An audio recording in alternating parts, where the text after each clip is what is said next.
बहन तू? हाँ भाई मैं। और मैडम आप सुनो, मेरा भाई आज तक किसी के लिए नहीं रोया। अगर वो आपके लिए रोया है ना तो जरूर आप उसकी लाइफ में बहुत मैटर करती हो। और रही बात मिडिल क्लास फैमिली की, तो हाँ हम हैं मिडिल क्लास फैमिली के।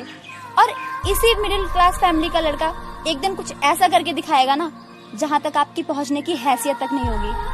और भाई तुम इस लड़की के लिए रो रहा था? Excuse me, how dare you to say that? एक लाफा पड़ा ओए, ना। आवाज नीचे। बहन है मेरी, ठीक है? जितना चिल्लाना है, जितना बोलना है मेरे को बोल ले। मेरी बहन को एक शब्द मत बोल दियो, ठीक है? क्योंकि तेरे जैसी 100 लड़कियां ना मेरी बहन पे कुर्बान है। आज के बाद ना मुझे अपना चेहरा मत दिखाइयो। चल बहन।